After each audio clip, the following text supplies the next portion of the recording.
记录百万时光，我是推 Hunter， 欢迎到最新一期开箱点评。今天呢，我们在镜头面前一起来把玩分享的玩具呢，是一款老产品啊，来自2025年的又一款 Maximum 系列的 Deadpool， 算是这个系列里面的第3款产品，而且在今年2026年即将迎来这个系列的第4款产品，也就是我们的雷神索尔。这款玩具呢，其实当初我没有去预定，然后后来看到现货的价格有点望而却步，因为一次机缘巧合的机会呢，在二手平台上面有一位朋友就聊了几句之后，以一个比较低的价格给出给我了。所以说呢，从结论上来说，这款玩具并不是新品，而且我也不太在乎这里面掉件的问题，是一个二手品。所以说整体来说的话呢，如果说大家去看了魔顽童 Aaron 的这个频道的话呢，你会发现这款玩具的问题非常多。但是说实话呢，毕竟是死侍，然后毕竟是 Maximum 系列，而且呢，如果你跟我一样能够去蹲到一个你心里合适价位的价格的话，这款玩具我觉得还行。但是现在呢，我们闲言少叙，先看一下外包装。侧面的玩具图拍的还是挺不错的，旁边的这个多普 Dope 这个角色呢，其实也不错，而且这里面有点奇怪啊，为什么这个 Dope 的身上的 X 消失了呢？而且我也没发现这个 Dope 有任何就是头部的可动关节，非常诡异啊。那说到 Dope 这个角色呢，其实很多朋友对他不太了解啊。如果说追溯到玩具的历史的话呢，你要往前面倒 Toy Biz 小挂卡时期的话呢，就有这个玩具弹射型的，还有喷水的都有。然后到后面就是相当于2000年附近啊，它是有死侍的那一波，就是 Toy Biz 早期的挂卡，我忘记是第3波还是第4波啊。那款死侍非常的精彩，但是我至今都没有拥有过，只是在玩具店里面然后去摸过一次。如果现在大家有的话呢，其实拿出来缅怀一下，你会发现很多零部件呢，包括这个死侍和这个多普放在一起，就是这样的打包出售的情况呢，也是差不多20多年前的这样一个经典操作。所以说这款玩具我觉得它还是有存在的价值，只不过它的定价实在是有些过于离谱了。那我们话不多说，直接来开箱吧。好的，本次 Maximum Series 死侍的全部内容物就展现在我们面前了。可以看到呢，2层吸塑，内容物还是比较多的。但是在我看来呢，它算是一个1.5人套。你把它当做死侍的豪华版 2.0 或者说 3.0 的版本也可以。在 Marvel Legends 的世界里面啊，那毕竟 Maximum Series 它冠以了这个所谓的14家的产品线，那其他的玩具呢，你无论是各种双人套啊，什么东西啊，它基本上都是给你标的4家的产品线。这一点我是觉得没什么必要啊，它其实说白了，它还是一个4家产品线的东西，因为也没有看到什么非常血腥暴力的涂装啊，并不像我们目前还没有入手的这个夜魔侠的里面拔眼还有那位疯狂艺术家的这个双人套，那个涂装是不一样的。那反观这次的死侍呢，作为 Maximum 系列的第3款，我是觉得它和之前的蜘蛛侠的差距有几点啊。首先素体方面其实一开始我是觉得它是缝缝补补做了一个素体，但是没想到呢，它基本上是90%以上算是新规零件了。待会我们来看素体的表现，然后其他的我们来看一下配件方面。配件方面的话呢，这次算是一个手型战士，但是死侍嘛，比较鬼马的角色，然后同时呢，手型方面给的比较丰富，然后稍微乖张一点，以及特殊手型都给出来了。比如说这个往前面的这个手枪手型，然后比耶的胜利手型啊，这也都给了。然后把这一版我其实是真的是懒得拆啊，因为确实啊，大家对于这个手型的关注度并不是特别多。那其他的这3对呢，分别是实心，然后这边握持手型握刀嘛，然后再就是扳机手，剩下的呢其实就是这边另外一只手的这个手枪手型，只不过这个大拇指呢要微曲一点。其实这个手型早在2023年死侍和九头蛇鲍勃的那个双人套里面其实有出现过，只不过呢我刚才对比了一下我手头的那款玩具啊，它的这个手型也是完全新规开模的，这点给孩之宝一个好评，还是比较有良心的啊。然后看到这一层另外的配件啊，这把大枪大家都觉得是新规零件，但是很可惜，这把大枪呢，我也在特种部队的玩具里面找到了啊，就非常的诡异啊，就是他直接拿特种部队 G.I. Joe， 当然我知道是你们自己的产品，你给一个新模具会死吗？搞一个大一点的科幻一点的枪啊，万一后面你想出 Maximum 系列的这个 Cable 怎么办啊？反正这把枪呢，就是大家看一下，我也不想把它抠出来了。这个地方做了一点可动，然后这个枪好像有点科幻，但是又没有那么科幻的感觉。然后这边火舌特效键大家都见过很多次了，然后这个炸弹上面写个 Dynamite， 然后上面 Dynamite， 然后这边有一个火舌火花，然后这个里面是这个墨西哥卷 Chimichanga， 也是他非常喜欢的微波食物。另外呢，这把看起来比较特别的 AK， 但实际上在这个沟渠鼠的这个玩具里面有出现过，也是 G.I. Joe 那边直接拿过来用了。我是觉得这种做法是比较无语的，你宁可把这些配件啊稍微阉割一下，你就留下比如说什么炸弹啊这个东西，然后把什么刀啊你升级一下之类的，你不要给这么多枪。我们要武器的话呢，大家玩6寸的或者1:12的玩家其实手上都有，没必要给这么多。然后你看这把呢重型的带着弹鼓的这把重型大枪啊，那在 G.I. Joe 里面已经见过 N 次了，所以说又是个就是直接从隔壁拿过来模具，然后再又给了你一个火舌，这些配件完全都可以阉割掉，我觉得实在是没什么必要啊，而且也不值钱。阉割掉之后呢，算上主体，算上这个德普，然后再算上这些手型，你给它一个预售的定价啊，200出头，比如说什么249、239的这个预定价格，我觉得我是会以预定价格觉得都是可以直接吃的，这样的一个定位。但是你现在预售价格300多，对吧？然后现在现货的这个价格呢，我觉得也没关注啊，大概也是差不多这个水平，反正肯定是在2张半以上了。我觉得这个价格买这些东西的话呢，实在是稍微有点难去推荐，因为死侍它不同于蜘蛛侠，不同于夜魔侠，不同于惩罚者，它的人气它的知名度虽然比较高，但实际上他的人气其实是要低于这些角色的，因为很明显这个角色身上有非常多，就是你无论是隔壁棚的这个Spawn。再生侠这些设计的这个形象呢，其实它有太多同质化的东西在这里，所以说呢，我觉得它的人气和知名度虽然高，但是想让它去拥有成为玩具化，而且玩具化的选择也比较多。你现在来到了300多的这个价位，那别人为什么不去买之前的就是这个那个叫什么 Mafex 的吗啡的那一款 1.0 或者 1.5， 甚至有人会说去买海洋堂的这个玩具，然后它有更好的可动的。我觉得这种东西呢，真的是见仁见智啊。那因为我追这个 Maximum 系列嘛，所以说我最终还是入手了。那就在镜头面前给大家一起来玩一下。首先呢，映入眼帘的就是咱们这个主体部分。主体的这个 Deadpool 啊，如果说做横向对比的话呢，我肯定是会拿出2-3年前的这个版本。这个版本呢是双人套的这个死侍。这个死侍呢里面有非常多致敬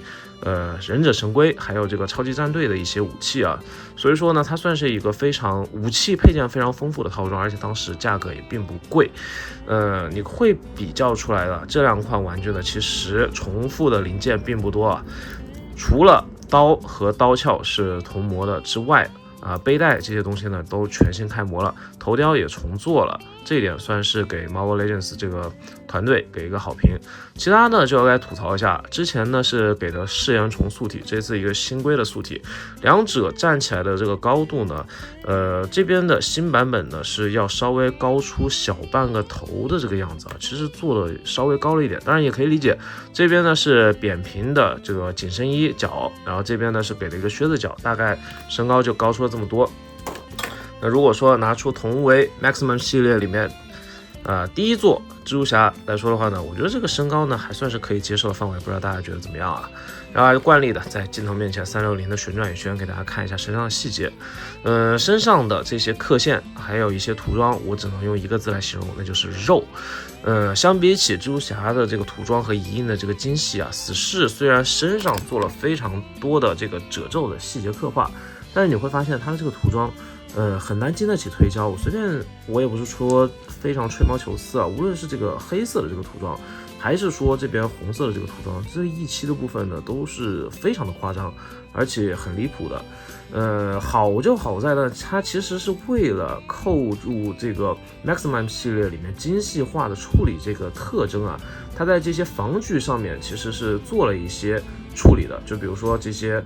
这个战损的痕迹，还有一些这个材质 texture 纹理的这种质感，它是有反馈出来的。但是因为涂装拉胯，然后用料一般，所以说整体呈现的塑料感还是非常明显的。那么接下来玩一下这款玩具的这个所谓新微素体的可动啊，因为之前它是用的嗜盐虫，就蜘蛛侠曾经的最强素体做了死侍，所以说那款玩具算是珠玉在前。那相比之前的版本呢，这个 Maximum 系列里面基本上标配了这个脖子可动。这个脖子可动呢，你说很屌吗？并不屌啊。那无论是他自己家的这个G.I. Joe 系列里面已经用了，我记得反正从19年就开始用了，对吧？也已经用了7年左右了。那它其他的产品线或者其他厂牌也用了不要了，抬头幅度、低头幅度就是这么多啊，没有什么太多的就是创新的部分。那如果换上这一颗头呢，这个烂脸头。这个烂脸头呢，它算是 Maximum 系列里面就是应该有多数头雕的这种配置。你看浩克是3头雕，蜘蛛侠是3头雕，那你这边来个双头雕，我觉得是完全说不过去的。这个烂脸头，那你是不是还得给一张完全揭掉面具的头呢？没有给，那非常的夸张啊！而且这张烂脸头，我说实话，这个涂装的这个水平以及配音的这个水平，真的是还不如我自己去涂啊。我之前就说过了，就是 Marvel Legends 它是有能力去做这个肉色零件的分件，然后把它怼进去，而本来这里就有个分界，所以说也不谈什么涂装一期的这个问题，你直接搞个肉色零件在上面，然后直接去喷印，数字喷印一下，这个问题就解决了，是很好解决的。但是他们就不这么去做，因为要省一个零件，所以说搞出来的这个效果呢就是很挫，而且这个喷印的技术仿佛是倒退了。要是像之前的那个黑寡妇那种涂装水平的话呢，我不会说什么。但是现在你看这个肉色，然后这上面的应该是像一个烂掉的 avocado 的这个表情呢，其实也没有做得很好，坑坑洼洼的感觉却被这个厚厚的漆面给完全的覆盖住了。简单来说，涂装毁了这个比较精彩的模具。然后身上的话，你会看到一些纹理的质感，但是是怼着拍你才能看得到。如果说你自己拿着肉眼去玩的话，你会发现这款玩具的塑料感非常强。我这边是因为怼着打光，然后让它这个饱和度变高，对比度变高之后才有这样的质感。所以说实际上的话，这款玩具质感还是挺差的。手臂这边的话呢，你会看到有些纹理，然后你会看到手臂的平台是超过90度的。OK。这边的蝴蝶关节往前这么多，往后是非常大的，可以做出一些非常跳跃的这个动作。胸腰关节上面是转腰，可以大幅度的扭动，然后再加上这个 crunch， 就是这个腰部大概是这个样子，活动范围就是这个样子非常常规的这样一个可动性，也没有什么很突破的东西。那重点来了，这边没有下拉关节，我不理解就是为什么 Maximum 系列它不给下拉关节？这个东西很难吗？它就是不给。不给之后呢，这款玩具呢下半身的可动性，你想做出一些比较极限的这个动作呢，就需要你用一些你曾经的经验，还有这个把玩的这个技巧了。所以说呢，这款玩具我觉得在设计上面来说的话是没有用心，它只是说把它当成一款普通的死侍玩具再去设计。该有蝴蝶关节都给到了，就是基础的Marvel Legends 的差不多80分的一个素体，但是它并没有做到真正意义上符合 Maximum 这个系列的应该有的水平，大家应该懂我的意思啊。然后来到这边枪械的部分，这样一个对插的这个处理，我觉得是非常符合逻辑。如果你拔枪的话呢，尤其是你是左撇子的右撇子这个情况下，往同一侧去拔枪，然后顺势抽枪去射击的话，这个动作应该是非常的流畅，动线也很合理，这点给个好评。小刀插在惯用手侧都是没有什么太大问题。脚踝可动，然后小腿旋转可动，脚踝接地没有问题，脚尖依旧是松的可怕。那这样的话呢，我觉得这款玩具的素体方面的话呢，我只能给到一个70分左右的水平。再加上配件呢，其实说实话，我觉得不需要这么多